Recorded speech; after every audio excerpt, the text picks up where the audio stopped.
bonjour. On va commencer. Bienvenue ici aujourd'hui, ce matin, pour notre première conversation de notre deuxième série de conversations COVID-19 à équité, axée sur l'équité dans la réponse de COVID-19. J'espère que tout le monde m'écoute. Ça, c'est une partie de 5 parties de conversation qu'on a planifiées aujourd'hui. 5 conversations entre aujourd'hui et le mois d'avril.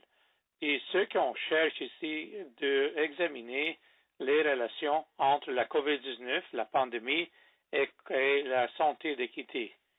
Et comment nous pourrons nous équiper, utiliser tout le monde, tous les participants, avec une compréhension, avec tous les ingrédients clés. Et c'est quoi les approches exactement pour mettre en œuvre les 7 changements, ce qui va mettre en priorité l'équité. Mon nom est Dr. Carol Betker, directrice scientifique du Centre de collaboration nationale des déterminants de la santé, l'une des 6 centres de collaboration nationale pour la santé publique au Canada, qui sont financés par l'Agence de la santé publique du Canada. Et ça fait depuis 15 ans que nous sommes existantes, de mettre en place le post-SARS à peu près 2004. Et j'aimerais juste commencer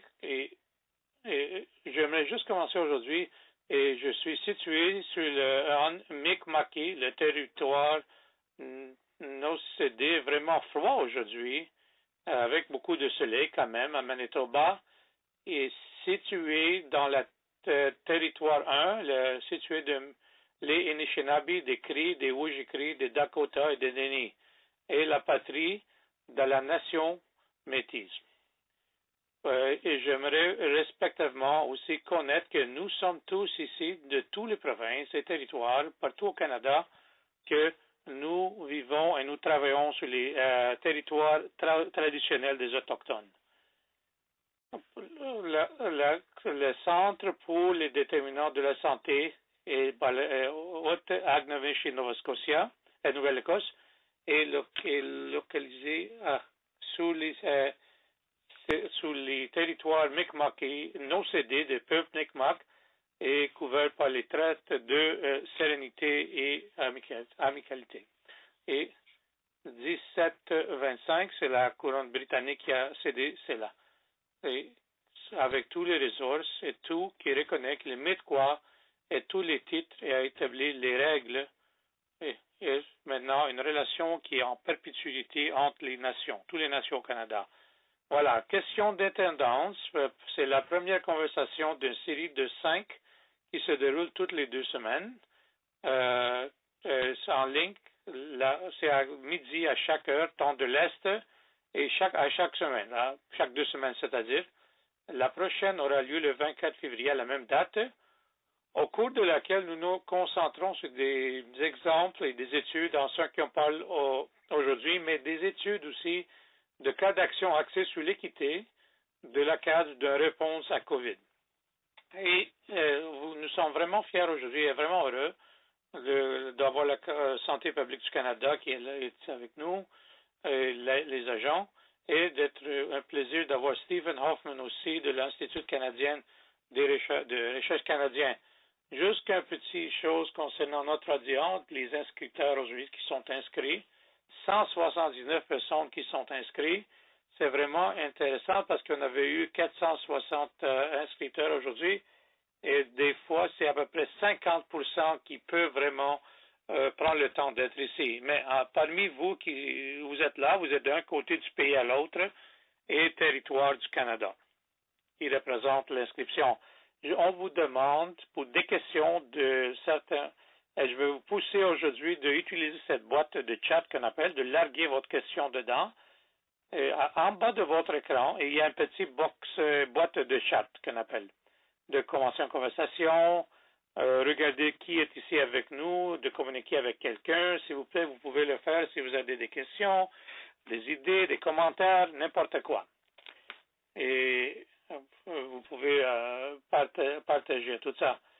On a aussi une interprétation simultanée maintenant vers le français. Vous pouvez voir les numéros qui sont soulignés pour vraiment appeler et avoir ce service-là d'interprétation simultanée vers le français. il y a un numéro, vous pouvez se joindre là-bas et taper sur le numéro, puis donc les interprètes sont là ou l'interprète aujourd'hui. Anglais vers le français aujourd'hui. Juste un peu pour l'audience, 30% de vous vient des institutions académiques et beaucoup d'étudiants aussi également. Et nous sommes vraiment fiers que vous êtes là aujourd'hui.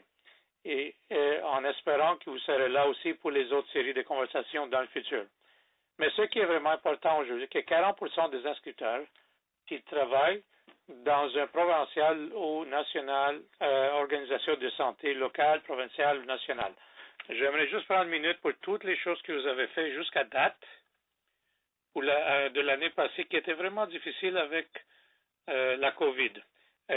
Vraiment un grand honneur pour vous, pour votre effort et votre travail que vous avez fait pour nous garder tous ici au Canada et au Québec sains et saufs.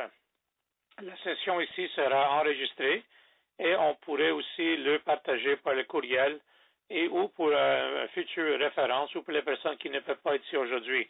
Comme j'avais auparavant mentionné, vous pouvez utiliser la boîte de chat. On va avoir une surveillance, puis on va mettre aussi des références. Encore une fois, j'aimerais juste que Claire McGorman reconnaisse, c'est une traductrice de spécialiste avec nous qui a fait beaucoup de travail devant et en arrière des scènes pour toutes les sessions. Daniel McDonald, qui fait les choses techniques, et Jamie Stifer aussi également. Vraiment des personnes brillantes et exceptionnelles. Voilà, utilisez les questions et réponses en bas si vous les avez. Et juste que, s'il vous plaît, d'être libre de demander des questions, des commentaires, et on va répondre à votre question. On va donner une réplique aussitôt possible.